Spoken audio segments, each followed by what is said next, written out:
केतु से लोग इतना क्यों डरते हैं? केतु को क्यों इतना रहस्यमय माना जाता है?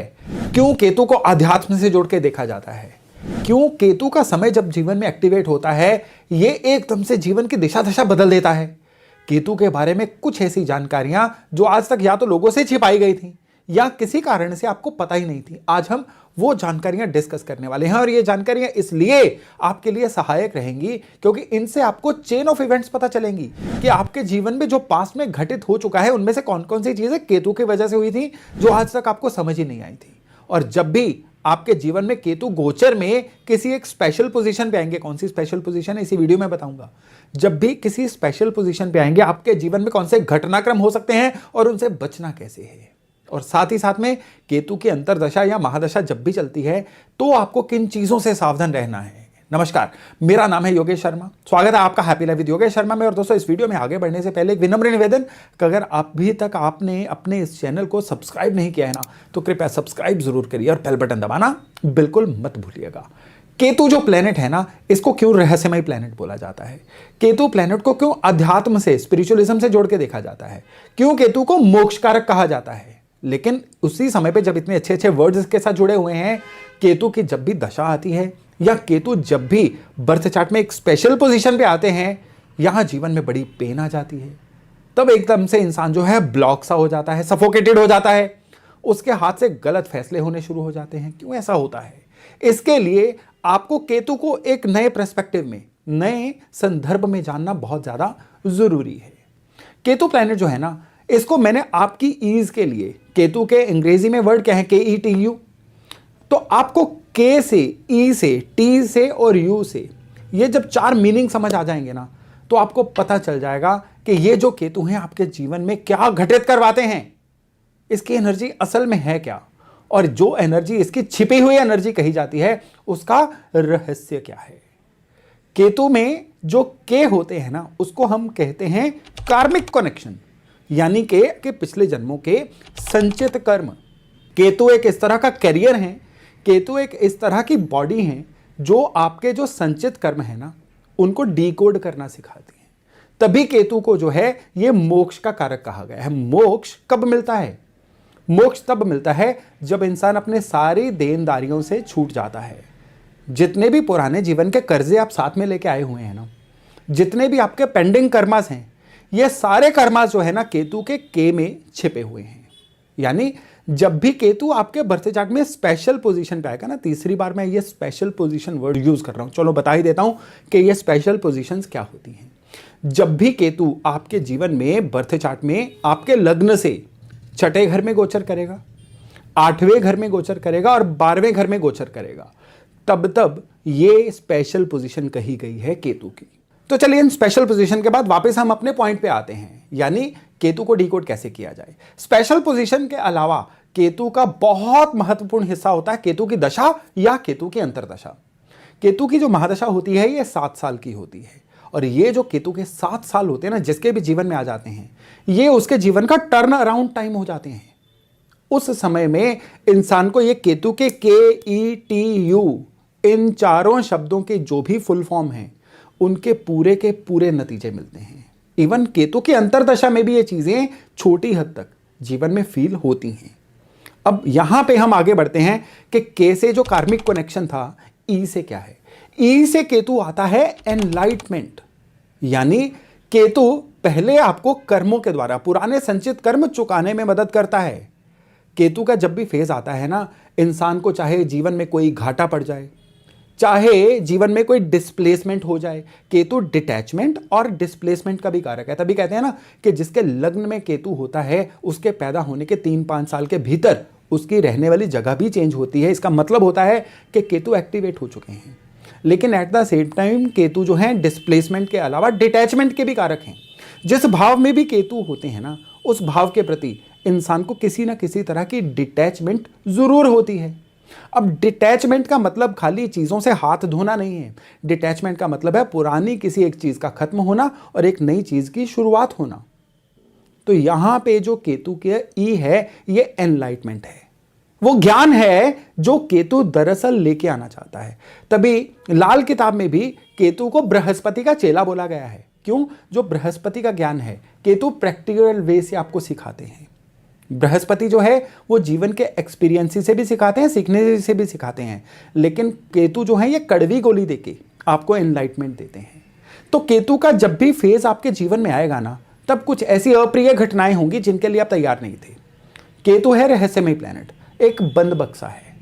तो ये केतु जब भी आपके जीवन में दशा के थ्रू ऑपरेट होंगे ना, तब आपको एक ऐसा नया ज्ञान होगा जो आपको एकदम से ऑल टुगेदर एक नया ही इंसान बना देगा।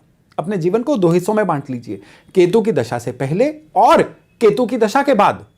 केतु की दशा से पहले आप चीजों में लोगों के ऊपर यकीन भी करते थे, आप किस्मत पे भी यकीन रखते थे, आप हमेशा किसी ऐसी उधेड़बुन में थे कि कोई एक ईश्वरीय ताकत आएगी, आपकी सहायता करके जाएगी। लेकिन जब केतु की दशा आई, आपको कुछ नई चीजें फील हुई। अब जब शुक्र आएंगे केतु के बाद, तब आपको एक चीज रियलाइज हो चुकी थी कि जो भी ईश्वर की कृपा होगी आपके एफर्ट्स के थ्रू होगी। आपकी मदद करने आपके सिवा कोई नहीं आएगा। आपकी असल मदद आपकी नॉलेज ही करेगी, आपकी अपग्रेडेशन ही करेगी। ये चीजें नहीं करेंगे तो कोई हवा से कृपा उड़ के नहीं आने वाली है, ये केतु बताते हैं। यही एनलाइटमेंट होती है। अब इसके बाद केतु के टी की तरफ ध्यान दीजिए। के ई, के कर्मा था, ई एनलाइटमेंट है, और टी क्या है? टी है ट्रांसफॉर्मेशन। यानी जब केतु आपके जीवन में अपना काम पूरा कर देंगे तो यही केतु जो हैं आपको ट्रांसफॉर्म कर देंगे, एकदम से आपको एक नया इंसान बनाएंगे। आप जो पहले थे, केतु का फेज भुगतने के बाद ऑल टुगेदर आप एक नए इंसान बन जाते हो।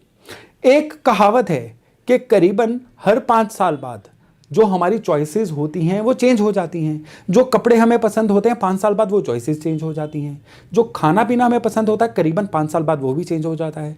जो हमारे सोशल रिलेशंस होते हैं, डीएनए तो हम चेंज नहीं कर सकते, सोशल रिलेशन भी 5 साल बाद चेंज हो जाते हैं। ये क्यों होता है? क्योंकि जो केतु का 6-8-12 की जर्नी है ना, करीबन आप लगा के चलिए 5-6 साल के भीतर ये जर्नी जो है कंप्लीट होती है।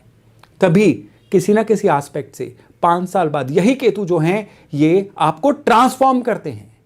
आपके अंदर जितने भी बहुत बड़े बड़े बदलाव आते हैं ना, कोई इंसान आपको अगर 5-6 साल बाद मिलेगा ना, वो आपके अंदर बहुत सारे फर्क नोट करेगा। जो आपको रोज मिल रहे हैं वो आपके अंदर फर्क नहीं नोट कर पाएंगे, लेकिन 5-6 साल बाद मिला हुआ इंसान जो है, चाहे आपका चेहरा बदला हो ना बदला हो, आपकी नेचर में, आपके रहन सहन में, आपकी चाल ढाल में, आपके रिएक्शंस में, आपके बिहेवियर में बहुत सारे चेंजेस नोट करेगा। ये केतु के चेंजेस होते हैं। और जो केतु का यू है ना, ये है अनकन्वेंशनल होना। यानी जो चीजें एक ढर्रे पे चलती आ रही थी, एक सामाजिक पैटर्न पे चलती आ रही थी, एक रूल बुक के हिसाब से चलती आ रही थी, उन चीजों को तोड़ के, उन चीजों को इग्नोर करके अपना एक तरीका ईजाद करना, एक अलग तरीके से, नए तरीके से चीजों को अंजाम देना, ये होता है केतु का यू। तो जब भी आपके जीवन में केतु की दशा आती है या अंतरदशा आती है ना, आप नए तरीके से, अनकन्वेंशनल तरीके से काम को करना सीखते हैं, और उस काम में केतु आपको कामयाब भी करवाते हैं। तो केतु अगर आपकी लाइफ में चल रहे हैं तो आपको सबसे पहले तो अपने कार्मिक कनेक्शन की तरफ ध्यान देना है। जो पीड़ा आपको समझ नहीं आ रही है वो आपका कार्मिक कनेक्शन है। और अगर आपको केतु कष्ट दे रहे हैं, इसका मतलब है केतु आपको बदलना चाह रहे हैं ताकि आपको एनलाइट कर सकें। और ये सारी चीजें अनकन्वेंशनल तरीके से होनी है। अगर आप बिल्कुल पुराने ढर्रे पे चलते रहेंगे तो केतु और पेन देते रहेंगे आपको। केतु लग्न में होंगे तो इंसान को ब्रांड तो बनाते हैं, लेकिन इंसान को लोगों से थोड़ा सा जुड़ाव नहीं देते। सेकंड हाउस में आते हैं तो परिवार से डिटैचमेंट दे सकते हैं। थर्ड हाउस में केतु आते हैं तो इंसान जो है ये कान का कच्चा हो सकता है, कहीं सुनी बातों पे यकीन नहीं करेगा जब तक कि खुद आजमा नहीं लेगा। केतु 4th हाउस में होता है तो ये इंसान अपनी जन्मभूमि छोड़ के कहीं दूर जा सकता है या इमोशनली वीक हो जाता है। 5वें भाव में केतु होते हैं तो ये इंसान को एक पर्टिकुलर एज के बाद ब्रांड देते हैं, बहुत बड़ा ब्रांड बना देते हैं, उसकी गुडविल बढ़ा देते हैं। 6ठे भाव में केतु काम कारोबार में अचानक से ट्रबल दे देते हैं। 7th भाव में केतु जो है डिटैचमेंट के कारक हैं, तो जीवन साथी से कहीं ना कहीं डिटैचमेंट देते हैं। 8म भाव में केतु होंगे तो इंसान जो है ट्रेवल में कहीं ना कहीं पेन भुगतेगा, नहीं तो पैसे के मामले में परेशानी होगी। 9th हाउस में केतु होंगे तो अध्यात्म से या गुरुजनों से जुड़ाव उसका बहुत ज़्यादा नहीं हो पाएगा, या नए तरीके से, अनकन्वेंशनल तरीके से वो अपने जीवन में अपनी धार्मिकता को देखेंगे। 10वें भाव में केतु होंगे तो वर्क प्लेस पर डिटैचमेंट सी रहेगी। 11वें भाव में केतु होंगे ना तो किसी ना किसी तरह से, देखिए, फुलफिलमेंट ऑफ डिज़ायर का घर है 11वां।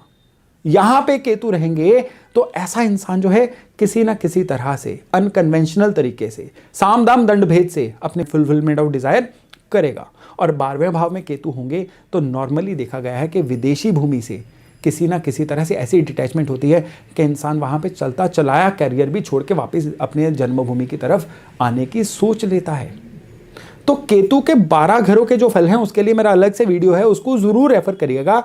लेकिन आज अगर आप केतु के KETU को पहचान जाएंगे ना, तो जब भी केतु की दशा आएगी ना, तो आप एक नया इंसान बनने की तरफ अग्रसर होंगे। आपको समझ आ जाएगा कि केतु जो है आपके जीवन में असर किस तरह से दे रहा है। तभी केतु की जो रेमेडीज है ना, वो केतु की एनर्जी से जुड़ी हुई होती हैं। जैसे कि केतु की एक बहुत बड़ी रेमेडी है कुत्तों की सेवा करना। क्यों कुत्ते जीव को केतु से जोड़ा गया है? कुत्ता भी जो है उसका जो भी इंफ्रासोनिक सेंसरी सिस्टम है ना, बहुत ज्यादा हाई होता है। कहते हैं कुत्ता जो है ये यम की आहट पहचान लेता है। कुत्ता जो है अपने आसपास की ऐसी एनर्जीज को या आवाजों को पहचानता है जो नॉर्मल कान नहीं सुन पाते हैं। केतु के भी तो यही सारे सिम्टम होते हैं। अज्ञात को जानना या ऐसे लेवल पे जाके काम करना जो हम नॉर्मल आंख कान जिसको सेंस नहीं कर पाते हैं, सारे केतु के लक्षण होते हैं। तभी केतु के उपाय कुत्ते से जुड़े हुए होते हैं। केतु के समय में कहते हैं नॉर्मल बुद्धि काम करना बंद कर देती है। सबकॉन्शियस बहुत तेज चलता है, लेकिन जो नॉर्मल बुद्धि होती है वो कहीं ना कहीं खराब हो जाती है, जिसकी वजह से केतु के समय में डिसीजन लेसनेस हो जाती है। और वहीं पे गणपति जी की आराधना बोली गई है। क्यों केतु के समय में गणपति जी की आराधना बोली गई है? गणपति भगवान जो हैं ये बुद्धि के देवता हैं। और केतु का समय जब आपकी बुद्धि को खराब कर रहा हो ना, तो गणपति जी की आराधना से बेहतर रेमेडी होती नहीं है। तो इस तरह से केतु की रेमेडीज भी जो है ना, केतु की ऊर्जा को, ये जो मैं KETU मैंने आपको फुल फॉर्म बताई है ना, उनसे जुड़ी हुई ही होती हैं। तो केतु के आप इस मॉडस ऑपरेंडी को पहचान लीजिए। केतु काम कैसे करता है इसको पहचान लीजिए। जब भी केतु का समय आएगा ना, आप एक कदम से डीकोड कर लेंगे कि ये केतु अब आपके जीवन को प्रभावित किस तरह से कर रहा है। तो चलिए दोस्तों, आज की जानकारी को यहीं पे विराम देता हूं। मैं आशा करता हूं इससे लाभ लेकर आप अपने आने वाले जीवन को बहुत ही बढ़िया से संवार पाएंगे। तो चलिए बहुत जल्द मिलते हैं नए टॉपिक नए विषय के साथ। अपना खूब ध्यान रखिएगा। नमस्कार।